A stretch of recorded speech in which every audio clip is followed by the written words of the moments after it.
How wolves accidentally became man's best friend. For most of human history, wolves were the enemy. If you were a human living 30,000 years ago, hearing wolves howl in the darkness wasn't beautiful. It was terrifying. You had no walls, no locks, no electricity, no weapons beyond simple spears and fire. And somewhere beyond the reach of the flames, a pack of predators was watching.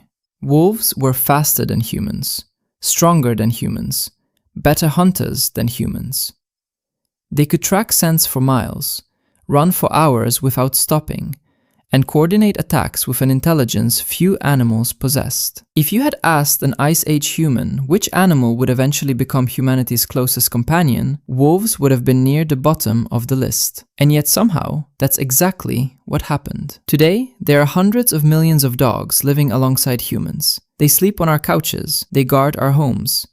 They comfort soldiers suffering from trauma. They detect cancer. They guide the blind. Some even have their own social media accounts with millions of followers. But here's the strange part. Dogs were never invented. No ancient tribe gathered around a campfire and decided to create a loyal animal that loved belly rubs and tennis balls. The transformation happened so gradually that humans may not have even noticed it at first. And according to many scientists, wolves may have taken the first step themselves. To understand how, you have to travel back to a world that looked nothing like our own. A world of ice, hunger, and survival. Around 20,000 to 40,000 years ago, humans lived as hunter-gatherers. There were no cities, no farms, no roads, no permanent homes. Small groups wandered across vast landscapes searching for food. Life was brutally difficult. A successful hunt meant survival. A failed hunt could mean starvation. Winter wasn't inconvenient. Winter was deadly. And every night, as humans gathered around their fires, another species watched from the shadows. Wolves.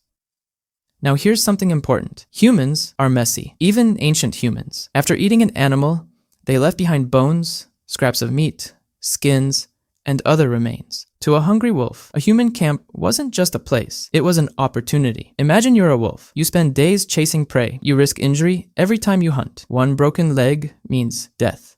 Then you discover strange creatures who regularly leave food behind. Free food, no chase, no danger from a charging elk. Just scraps, waiting to be eaten. At first, wolves probably approached cautiously. Most stayed far away. Some were too aggressive and got killed. Others were too fearful and never came close enough to benefit. But a small number were different. They were curious, less aggressive, less afraid. Instead of attacking humans, they observed them. Instead of running away, they lingered nearby. And those wolves gained an advantage. They got access to calories with far less effort. Over many generations, something remarkable happened. The wolves best suited for life near humans survived more often, not because humans were intentionally breeding them, because nature was doing the selecting. The calmer wolves ate more. The calmer wolves reproduced more. The calmer wolves passed their genes to the next generation. Slowly, almost invisibly, evolution began reshaping an entire population. And, if that sounds hard to believe, scientists have actually witnessed something similar happening in real life. In 1959, a Soviet geneticist named Dmitry Belyaev launched an unusual experiment. He wanted to understand the mystery of domestication. So he began breeding foxes, but he focused on only one trait: friendliness.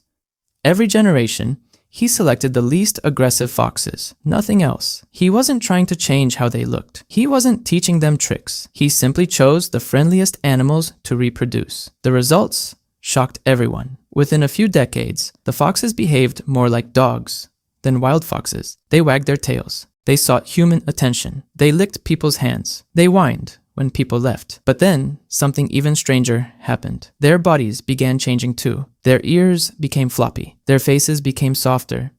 Their tails curled. White patches appeared in their fur. Scientists discovered that reducing aggression often triggers a cascade of unexpected physical changes. In other words, friendliness doesn't just change behavior, it changes appearance. The same process may have happened with ancient wolves. Long before they became dogs, they may have started looking different, softer, smaller, less intimidating. Imagine standing beside an Ice Age campfire. In the distance, you notice wolves. But these wolves don't behave quite like wolves. They don't charge. They don't flee. They simply watch, waiting, learning, returning night after night. Not wild enough to stay away. Not tame enough to approach. Something in between. For thousands of years, this relationship slowly deepened, and humans began noticing the benefits. Wolves hear things humans can't. They smell danger long before humans detect it. They notice predators approaching in the dark. A wolf lingering near camp became an early warning system, a living security alarm, and wolves benefited too. Humans scared away larger predators. Humans left food behind. Humans unintentionally created opportunities. Both species gained something valuable, and once that happened, evolution had a powerful incentive to continue the partnership. Eventually, the relationship became so successful that it changed the course of history. Dogs became the first domesticated animal on Earth, before sheep, before goats, before cows, before farming itself. Think about that. Humans trusted dogs before they trusted agriculture, before cities existed, before the first written word, before the pyramids were built. Dogs were already there, walking beside us. As thousands of years passed, dogs continued adapting to human life. When humans began farming and eating more grains, dogs evolved a greater ability to digest starch. Their bodies changed because our lifestyles changed. Their evolution became tied to ours. But perhaps the most fascinating change happened inside the brain. When humans and dogs look into each other's eyes, both release oxytocin, the same hormone involved in bonding between parents and children. That response doesn't happen naturally between humans and wolves. Dogs evolved the ability to connect emotionally with us. In a very real sense, evolution taught dogs how to communicate with the human heart. Those famous puppy dog eyes, they may not be an accident. Researchers believe dogs developed facial muscles that make their expressions easier for humans to understand. The dogs that connected emotionally with people received more care, more protection, more food, and over thousands of generations, those traits spread. Dogs weren't simply learning about humans, they were evolving alongside us.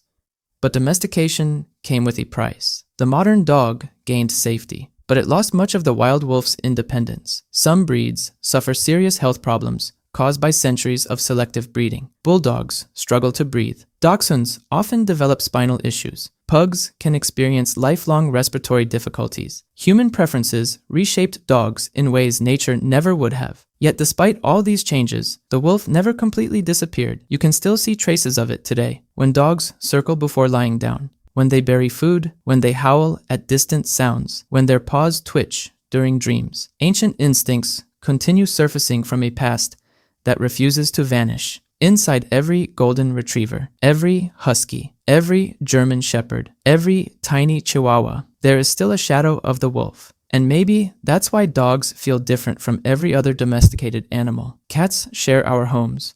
Horses work with us. Cattle feed us. But dogs joined us. They crossed frozen continents with us. They guarded our camps. They followed us into unknown lands. They stood beside us through migrations, wars, disasters, and triumphs. And eventually, the relationship became something more than survival. Archaeologists in Germany discovered a remarkable burial dating back roughly 14,000 years. Inside the grave were a man, a woman, and a dog, buried together. The dog had suffered from a severe illness as a puppy, yet evidence showed it survived for weeks, possibly months. That means humans cared for it, fed it, protected it, nursed it back to health. Think about what that means. These were Ice Age people fighting daily battles against hunger, cold, and death. Yet they spent precious resources helping a sick animal survive. Not because it was useful, because it mattered to them. Somewhere along the journey, a partnership became a friendship, and perhaps even something resembling love. All because a few wolves became slightly less afraid of human campfires. No grand plan, no master design, just cautious animals approaching the edge of the light, generation after generation, year after year, until fear slowly transformed into trust, and trust transformed into one of the most successful partnerships in the history of life on Earth. Tonight, somewhere nearby, a dog will probably curl up and fall asleep beside a human, completely unaware that its story began tens of thousands of years ago, in the frozen darkness of the Ice Age, when wolves first stepped closer to the fire.